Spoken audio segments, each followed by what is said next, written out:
पवार गटावर तटकरेंचा घाव, 7 खासदारांना फोडण्याचा डाव, सुळेंचा पारा चढला, थेट पटेलांना फोन लावला. नेमकं प्रकरण काय? राष्ट्रवादी काँग्रेस शरदचंद्र पवार पक्षाचे खासदार फोडण्याचा प्रयत्न अजित पवार गटाकडून केला जात असल्याची खळबळजनक माहिती समोर आली आहे. अजित पवार गटाचे प्रदेशाध्यक्ष सुनील तटकरेंनी पवार गटाच्या 7 खासदारांना संपर्क साधून अजित पवार गटात येण्याची ऑफर दिली आहे. याची खबर खासदार सुप्रिया सुळे यांना लागताच त्यांनी प्रफुल्ल पटेलांना फोन करून सुनावल्याचे सांगण्यात येत आहे. केंद्रात सरकारला स्थिरता यावी यासाठी भाजपकडून विरोधी बाकावरील पक्षांना आपल्याकडे वळवण्याचे प्रयत्न केले जात आहेत. त्याच अनुषंगाने राष्ट्रवादी काँग्रेस शरदचंद्र पवार पक्षालाही सरकारमध्ये सामील होण्याची ऑफर दिली जाते. सुनील तटकरेंच्या माध्यमातून भाजप हे काम करत असल्याचं बोललं जात आहे. समोर आलेल्या माहितीनुसार सुनील तटकरे यांनी सुप्रिया सुळे वगळता पवार गटाच्या 7 खासदारांची वैयक्तिक भेट घेतली आहे.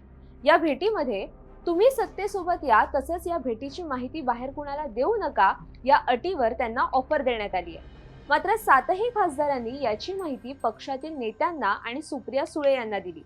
तटकरेंच्या या कृतीनंतर खासदार सुप्रिया सुळे यांनी अजितदादांच्या राष्ट्रवादीचे नेते प्रफुल्ल पटेल यांना फोन करून तटकरेंबद्दल नाराजी व्यक्त केली आहे. पुन्हा आमचा पक्ष फोडण्याचा प्रयत्न का करत आहात असा संतप्त सवाल सुळे यांनी प्रफुल्ल पटेल यांना विचारला. पंतप्रधान मोदींच्या नेतृत्वात केंद्रात सत्तेत असलेल्या एनडीए सरकारला म्हणावं तसं बहुमत नाहीये.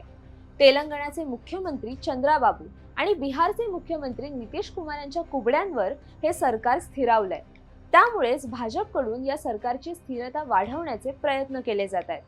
यासाठीच महाराष्ट्रातून शरद पवारांच्या पक्षाचा पाठिंबा मिळावा यासाठी भाजपकडून अप्रत्यक्षरित्या प्रयत्न केले जात असल्याचं बोललं जात आहे.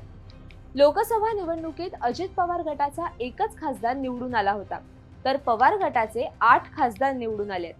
याच 8 खासदारांना आपल्याकडे वळवून घेण्याची जबाबदारी सुनील तटकरेंकडे दिल्याचं बोललं जात आहे. परंतु पवार गटाचा एकही खासदार ही ऑफर स्वीकारण्यास तयार नसल्याचं तुर्तास तरी सांगितलं जात आहे. तर काही खासदारांनी आपल्याशी संपर्क साधला नसल्याचं म्हटलंय. एका वृत्तवाहिनीशी बोलताना पवार गटाचे खासदार निलेश लंके यांनी याबाबत भाष्य केलंय. अशी कुठलीही ऑफर मला आली नाहीये. राजकारणात कुठलीही गोष्ट आल्यानंतर सामोरं जाण्याचा प्रयत्न करायचा असतो. लगेच निर्णय बदलण्याचा विचार करायचा नसतो. सत्ता आल्यास ती भोगायची असते, सत्ता नसल्यास लढायची तयारी ठेवायची असते, असं लंकेंनी म्हटलंय. याबाबत अजित पवार गटाचे प्रवक्ते अमोल मिटकरी यांनी देखील प्रतिक्रिया दिली आहे. दुसऱ्या पक्षाच्या खासदारांना पक्ष बदलायचा असेल तर प्रदेशाध्यक्षांशी चर्चा केली असेल. काही खासदार आणि आमदार सुरुवातीपासून आमच्या संपर्कात आहेत. जर कोणी येणार असतील तर स्वागत आहे. त्याचा निर्णय राष्ट्रीय अध्यक्ष आणि प्रदेशाध्यक्ष घेतील, असं मिटकरींनी म्हटलंय.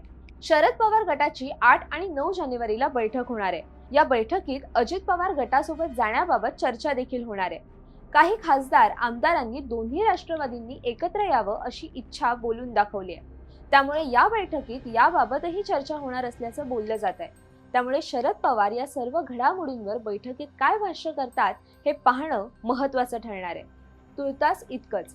असेच राजकीय व्हिडिओ पाहण्यासाठी माय महानगर लाईव्हला सबस्क्राईब करा आणि बेल आयकॉन प्रेस करायला विसरू नका.